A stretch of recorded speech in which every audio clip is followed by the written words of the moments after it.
Sri Sachidananda Sadguru Sainath Maharaj Ki Jai. Sri Sai SATCHARITRA, an Insight. Episode 273. My humble prostrations at the lotus feet of our Sadguru Sai. By the divine grace of Sai, an attempt has been made to translate the gist of the divine discourse of Sri Ramanathan brother telecasted in Sai TV. This is purely done to share the glory of Sai and his divine teachings with more insight to the aspirants. Om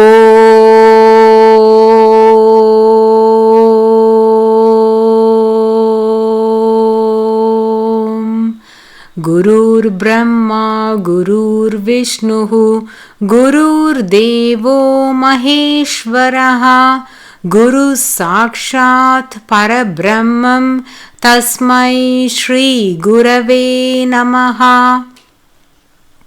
Devotees, in continuation to the previous episode, let's heed about the close association Babu had with Sri Sai Maharaj. To recall, Babu was Dada Kelkar's nephew, hence he was also related to Sate. Babu was working as a junior assistant in the revenue department, reporting to Limai, the personal assistant of Sate, and Sate was a settlement officer. Babu, at a very young age, became a fervent devotee of Sri Sai Maharaj. This must be owing to his karmic ties with Sri Sai Baba. As asserted by Sri Sai Maharaj, none can become his devotee unless they have known him in their previous births. Sri Sai Baba also had intense love for Babu. Once, Limai complained to Sate about Babu's negligence to office work, and this issue was taken by Sate to Sri Sai Baba. He spoke to Sri Sai Baba about Babu's frequent absence from work owing to his repeated visits to Shirdi, for which Sri Sai Maharaj gave a stern and raging response that, "Hell to that government job! Let him serve me now! Don't interfere in this." This reply was not expected by Sate from Sri Sai Baba, whose philosophy was, the work one performs is akin to God. Then why did Sri Sai Maharaj speak like this? It was because he knew the future of Babu through his clairvoyant vision. Future events made Sate and others comprehend the reason behind this assertion of Sri Sai Baba. Babu was married, and at a very young age, that is in the year 1910, he passed away. Omniscient Sri Sai Maharaj, knowing that the lifespan of Babu is very short, wanted Babu to serve him and not worry about his job. One must serve the Guru, or be in the presence of the Guru, or being immersed in the thoughts of the Guru or God, as these will elevate the person spiritually. Hence, these practices must be given priority by Babu over his job at this point of time, as he is to die soon. The Guru's thoughts will be ever engrossed in the spiritual welfare of his devotee. Hence, he will provide the necessary aid and a conducive situation to his devotee to uplift him in the spiritual realm. Sri Sai Maharaj lamented for the death of Babu. Devotees, please listen attentively. If one would have karmic ties with Sri Sai Baba, then that continues with them birth after birth. Undoubtedly, we all must be having Rinanabandh with Sri Sai Baba. Because of that, in this birth, we have been accepted as his devotee and are experiencing his blessings and protection. Following this, one of the ardent devotees of Sri Sai Baba by named Moreshwar Pradhan came with his family for darshan. Devotees, you will be amazed to listen to the proclamation made by Sri Sai Baba to this family. Let's listen to it now. Pradhan's wife, sister-in-law and mother were also sincere devotees of Sri Sai Baba. They would come to Shirdi as a family. Once, during their visit to Shiradi, Pradhan's sister-in-law, who always accompanied them, also wanted to come for darshan. But she was due to deliver the baby, so the family members advised her to avoid travel as that would cause discomforts to her. Whereas Pradhan said, as they are going for Sri Sai Baba's darshan, he would protect and no harm would befall upon her. So he encouraged her to accompany the family to Shiradi.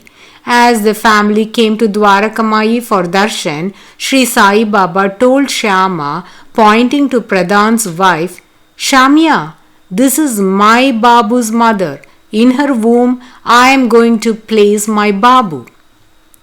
Shyama was in a fix. He thought Sri Sai Maharaj is indicating to Pradhan's sister-in-law, who is due to deliver, and pointing to her asked, "Deva, do you mean her?" Sri Sai Maharaj said, No, not her," and again aimed his finger to Pradhan's wife. Everyone was astounded because she was not even pregnant. But the words uttered by Sri Sai Baba will never fail. Lo, as professed by the all-knowing Sri Sai Baba, a fetus formed in the womb of Pradhan's wife. At the end of 1911, a boy baby was born to her and they brought the child to Shiradi.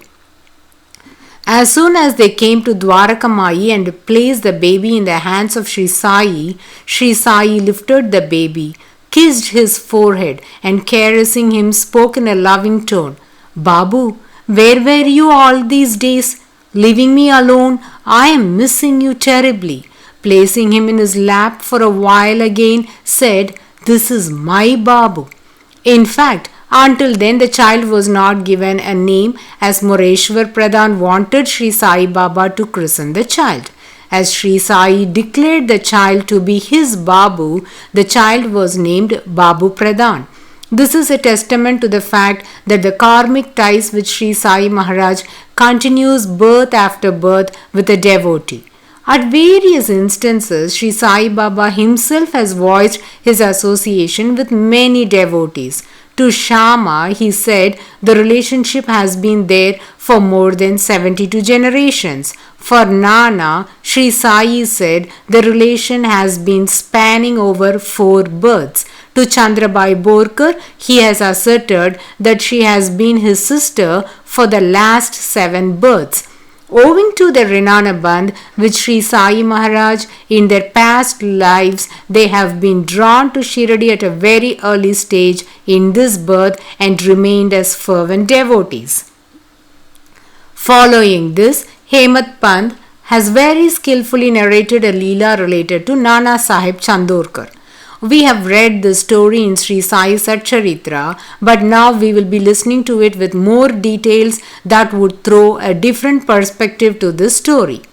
As per Sri Sai SATCHARITRA, Nana Sahib disregarded visiting the Datta temple during his visit to Shiradi, as he thought going to the temple would delay their journey to Shiradi. Whereas omniscient Sri Sai Maharaj threw light on this topic through other literatures for us to comprehend the core of this subject. During one of his visits to Shiradi, Nana Sahib brought his sister-in-law's husband Biniwale along with him. Biniwale was a fervent devotee of Lord Dattatreya. He was interested in going to the shrine of Lord Datta, which was on the way to Shiradi. But Nana Sahib, to avoid going to the temple, took a different route and came to Shiradi. What was the reason behind this? Let's ponder on this now.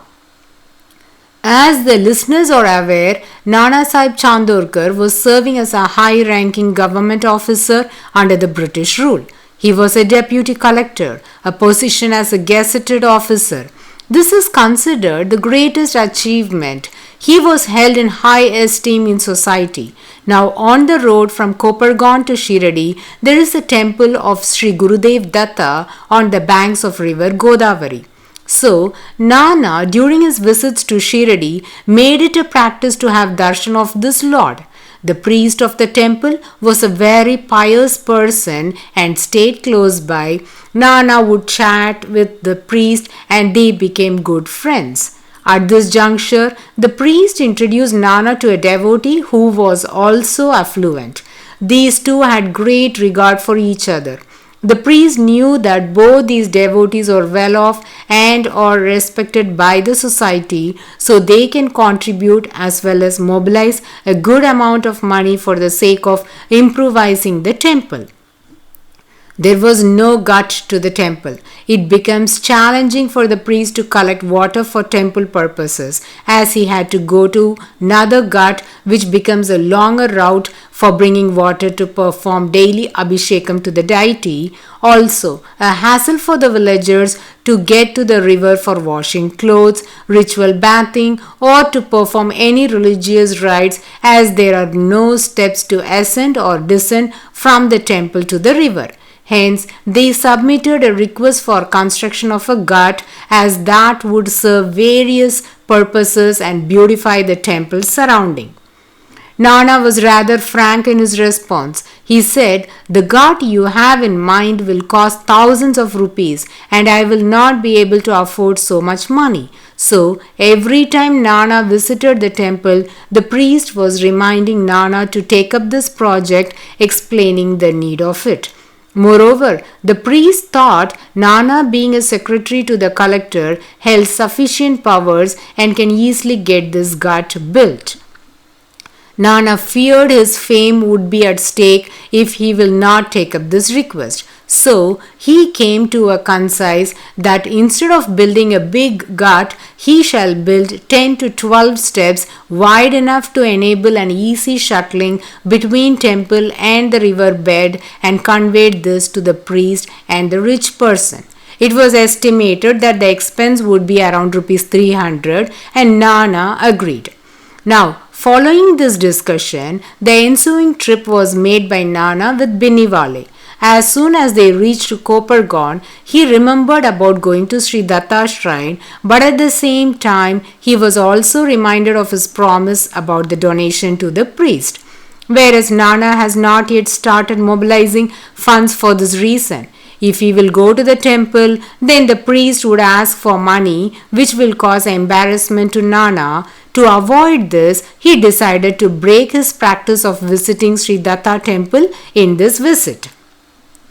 Thus, he chose a different route to go to Shirdi. The route was full of thorns and thickets, unlike the usual road. As it was early morning, there was no sunlight, and the thorns pricked his foot. They suffered throughout their journey and ended up bleeding. Finally, they reached Shirdi and went for darshan.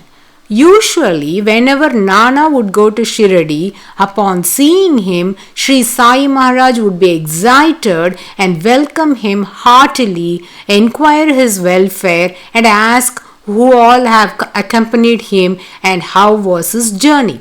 But to his utter dismay, Sri Sai Maharaj didn't ask him any questions, and to the contrary, he completely ignored him.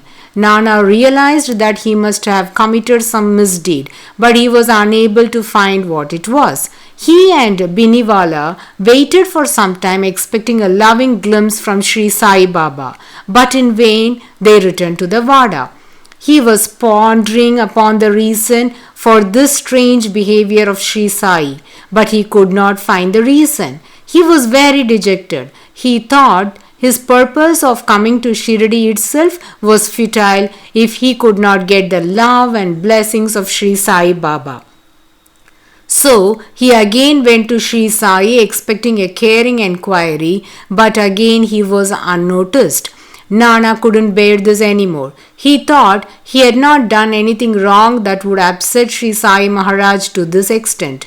Nana couldn't tolerate being avoided, so he asked Sri Sai Baba the reason for his anger. Sri Sai replied angrily, "You promised me to learn your lessons by heart and did not do so. Why should I talk to such a person?" Nana was confused. The conversation continued. What was the response of Nana? And more incredible stories can be heard in the coming episodes. Bow to Sri Sai. Peace be to all.